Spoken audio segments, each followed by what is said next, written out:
What's up traders, j'espère que vous allez bien.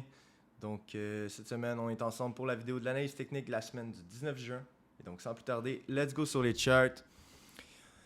Donc on débute ensemble sur l'or comme à l'habitude. Donc cette semaine, il y a eu beaucoup de volatilité au niveau de l'or. Il y a eu de la grosse pression à la baisse en début de semaine. Par la suite, juste avant, donc mercredi, lorsqu'on a fait l'appel à la hausse des taux d'intérêt. Et donc, il y a eu un gros changement cette semaine, si vous n'êtes pas au courant. La Fed annonçait la hausse de ses taux d'intérêt. On s'attendait à une augmentation de 0,5 donc de 2 basis points, donc de 0,5%. Puis finalement, il y a eu une augmentation de 0,75%. Il faut comprendre qu'à chaque fois que le marché essaie de comprendre ce qui va se passer et pricer d'avance dans le marché. Et donc, quand il y a une surprise comme ça va toujours affecter le marché. Et c'est ce qui s'est passé. Ça a été on a eu un gros mouvement au niveau des equities. Donc, le stock market a bien répondu là-dessus, ainsi que l'or qui suit comment dire? Lorsque le US dollar est faible à cause que le marché de l'équité augmente et donc la demande du dollar diminue, l'or tend à suivre aussi durant des périodes d'incertitude comme celle-ci. Et donc, on a eu une belle réponse de l'or. Par contre, si vous voyez, on a retesté encore la zone qui maintenant me semble une zone très en demande, autant à la résistance qu'au support. Et donc, pour moi, j'aimerais vraiment voir cette zone-là être brisée cette semaine avant de rajouter une autre position. J'ai encore un runner ici que j'avais parlé, que j'avais expliqué pourquoi je prenais ce trade-là. Malheureusement, j'avais ce trade-là la semaine passée aussi. Comme j'avais expliqué et comme je vous ai expliqué dans toutes mes vidéos, je ferme 80% de ma position lorsque je suis en profit du même montant de ce que j'avais risqué. Et donc, j'avais un runner. Malheureusement, j'ai pas réussi à rentrer dans un short parce que je visais vraiment le niveau des 1890-1900. Et donc, je me suis fait sortir ici. J'ai pas re-rentré dans un trade encore sur l'or. Je m'attendrai à avoir une petite correction encore peut-être au début de la semaine et je vais tenter de rentrer dans une autre position longue si j'ai un beau setup qui s'installe.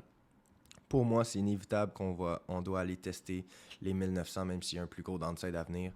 Et ça ne me surprendrait pas qu'on voit un break de la trendline puis aller retester les 1920 et même plus encore. Et donc pour moi, l'or, je reste bullish encore. J'ai hâte de voir ce qui va se passer là-dessus cette semaine. Du même niveau, l'argent n'a pas retesté son point 38 encore. Et donc, je m'attends à avoir une hausse au niveau de l'argent.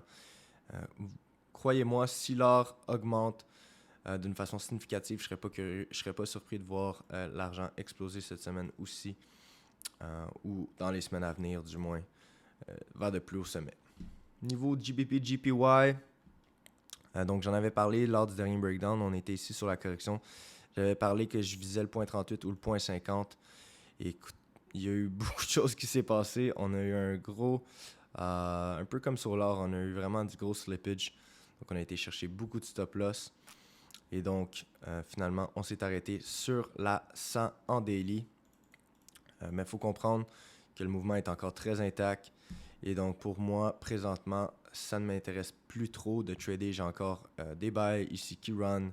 J'ai pas rentré en short de ce niveau-là. J'ai pas rentré non plus en long. Ici, en fait, j'ai fait un petit day trade au courant de la semaine, mais rien de gros. Et c'était pas un moment où je voulais garder mon runner dû à l'implication que j'ai dans l'or. Et donc pour moi, je m'attends à voir des mouvements similaires au courant de la semaine à venir. Il faut savoir aussi que quand il y a des grosses nouvelles comme ça, des fois c'est bon de juste se détacher un peu du marché et voir comment ça réagit. Donc cette semaine, je pense qu'il va y avoir de belles opportunités. Au niveau de l'Eurod, c'est un peu le même principe qui s'est passé. Donc on a eu un gros mouvement haussier par la suite. Il y a eu de la grosse vente lorsque l'or a explosé. L'Eurod a crashé. Donc on sait la corrélation entre les deux.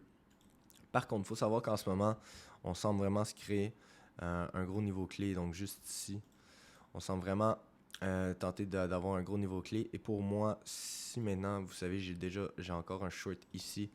Et pour moi, si je me fais sortir de mon short Du moins, je vais tenter de re-rentrer ici sur un short, ça c'est certain, avec la 200 en daily et la zone du 50, qui pour moi pourrait être un bon setup, mais par la suite, si on dépasse la wick ici aussi, donc sur la résistance, donc pour moi, toute cette zone-là est une belle zone de vente sur le ROD. Par contre, si on brise cette zone-là, je vois le point 61 même, peut-être de plus au sommet être brisé, mais je crois pas que ça va être le cas. Je crois qu'on va vraiment s'arrêter dans cette zone-ci et même peut-être ne jamais s'y rendre s'il y a de la pression à la vente directement. Puis on termine la vidéo de cette semaine avec le Bitcoin. Donc comme j'en avais parlé, tout ce qui est en bas de 20 000 pour moi est un très bon bail long terme d'un niveau investissement. C'est pas des conseils financiers que je vous donne, je le répète. Mais pour moi, maintenant, on est vraiment rendu dans une période où que la crypto a entré dans un winter, donc un crypto winter, donc un bear market si on veut. Mais pour moi, c'est là les meilleurs moments de renflouer la banque et d'en acheter et d'en profiter à long terme. De mon point de vue, la crypto, j'ai vraiment un profit target de 2025. Je crois que la crypto est extrêmement volatile. C'est un prix à payer, la volatilité, pour avoir des assets qui nous donnent un rendement incroyable comme ceux qu'on a vus en 2020-2021. Et donc, je m'attends à voir avec le halving de 2024, je m'attends à voir un nouveau mouvement haussier de la crypto s'installer en fin 2023, début 2024 et même continuer en 2025. Et pour moi, je pense qu'après 2025, il va commencer à y avoir un petit peu plus de stabilité. Donc, on sait que la cryptocurrency est supposée représenter une currency. Et pourtant, ce n'est pas du tout le cas. Ça représente plus un asset en ce moment. Et donc, pour moi, tant et aussi longtemps que ça ne va pas stabiliser de façon plus sérieuse, les gens ne vont pas l'utiliser comme étant un argent, donc comme étant une currency. Et donc, je m'attends vraiment à voir de la stabilité d'ici 2025, mais je pense qu'on va avoir une hausse potentielle. Je ne veux pas spéculer sur mon profit target sur le Bitcoin. Je pense plus que c'est une question de timeline. Et pour moi, 2025, ça va être vraiment une prise de profit. Et je suis vraiment heureux qu'on ait enfin atteint les niveaux du 20 000 parce que je me retiens d'acheter du Bitcoin depuis bien longtemps et maintenant je peux enfin cost-based average. Et donc, ce que ça veut dire cost-based average, j'achète le même montant. Donc, pas le même nombre de Bitcoin, mais le même montant par semaine. Par exemple, vous pouvez acheter 1000$ par semaine ou par mois. Donc, à chaque mois, vous allez acheter le même montant. Donc, peu importe le prix du Bitcoin, si le prix est un petit peu plus élevé, vous en achetez un peu moins. Si le prix est un peu plus bas, vous en achetez un petit peu plus. De cette façon-là, vous investissez d'une façon constante. Et puis, c'est une des meilleures façons d'investir dans un investissement à long terme pour renflouer votre portfolio. Et aussi, ça vous détache du stress du prix, puisque vous avez en tête seulement le point de vue investissement sur une période de 3 ans, comme j'ai présentement.